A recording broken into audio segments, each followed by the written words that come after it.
क्या नाम है साहब आपका? एक तो ही जय गुरुदेव। ये मेरा नाम नहीं, एक तो ही ऊपर वाला जय गुरुदेव जो मेरे गुरु हैं। अगर हम बात करें सतलोक आश्रम की, तो आज सतलोक आश्रम में कैसे आना हुआ आपका?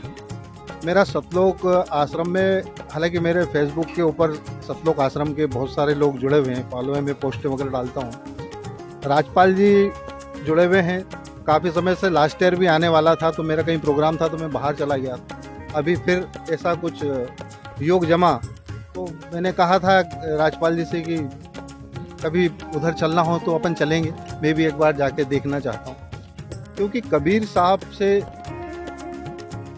को जो भी फॉलो करता है, जो भी, तो उनको नमन है। क्योंकि सबसे पहली बात, उनको समझना ही नामुमकिन है।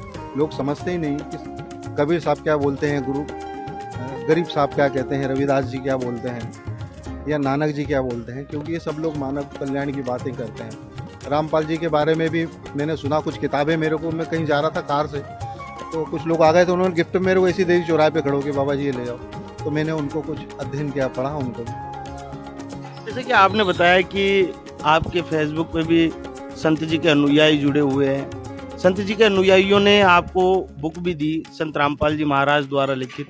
वो बुक आपने पढ़ी भी, तो बुक को पढ़ने के बाद में संत रामपाल जी के बारे में आपने क्या जाना है? सदा ये होता है कि हर व्यक्ति अच्छा कार्य करना चाहता है, अच्छा बनना चाहता है, लेकिन उसके साथ एक नेगेटिव एनर्जी हमेशा उसके साथ चलती है। जितना बड़ा इंसान होगा, जितने बड़े फॉलोअर्स होंगे, उतना ज़्यादा ही उसको पनिशमेंट मिलेगा।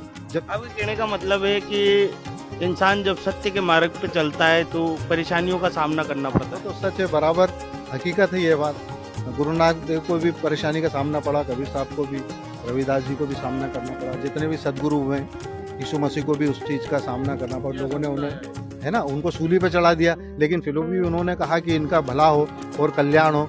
और आज जिन्होंने सूली पे चढ़ाया वही लोग उनकी पूजा कर रहे हैं। इस संसार का जो सबसे परम सत्य है, पूरे संसार का जो सबसे परम सत्य है, जिन लोगों ने भी, जिन संतों को, जिन महात्माओं को सूली पे चढ़ा दिया है, बाद में उन्हीं की फोटो लगा के और उनके चरण धो धो के पिए, उनसे पंथ चला दिया और उनके नाम दिया और उनके नाम की रोटी खाते रहे। ये परम सत्य है। क्योंकि जिन्होंने नुकसान पहुंचाया वो जानते थे कि वो गलत हैं, वो जानते हैं कि वो गलत हैं, उन्होंने गलत कर्म किए हैं और हमने बंदे को सूली पे चढ़ाया है।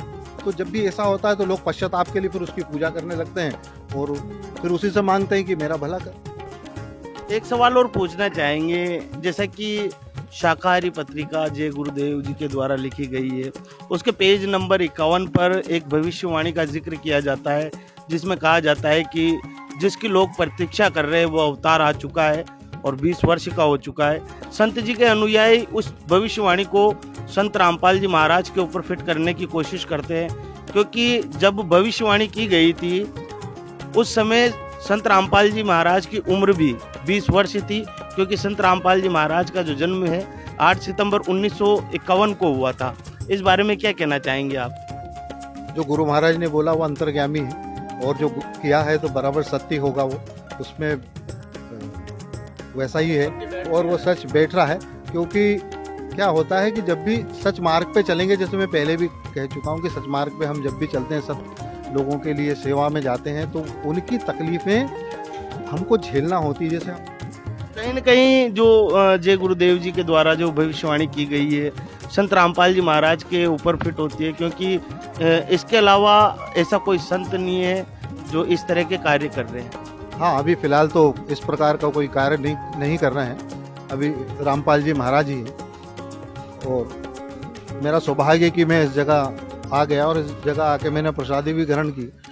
तो ये सद्गुरुओं का खेल है, इसमें हम कुछ नहीं कह सकते। हम किस सद्गुरु के पास चले जाएंगे या कहाँ कौन मिलेगा, हम कहाँ प्रसादी लेंगे या कहाँ पे क्या है, ये सब निर्धारित होते हैं पूर्व। और कैसे भाई इन्होंने मेरे को, मैं कहीं और जा रहा था, इनका फ़ोन आया तो मैंने कार को पलटा दिया, है ना। मैं राहु के आगे निकल गया तो फ़ोन आया कि वो बाबा जी के यहाँ चलना है, तो मैंने कार पलटा दी। मैंने ये भी नहीं बोला मैं कहीं जा रहा था यार, मैंने कहा चलो आज ये काम कर ही लेते हैं, सब काम छोड़ो, है ना।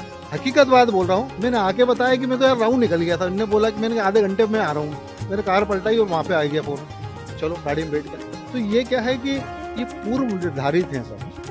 मेरे सोचने से कुछ नहीं हो रहा है कि हाँ निर्धारित, हाँ वहाँ जाना चाहिए, देखना चाहिए। लेकिन ये सद्गुरुओं के खेल बड़े अजीब हैं।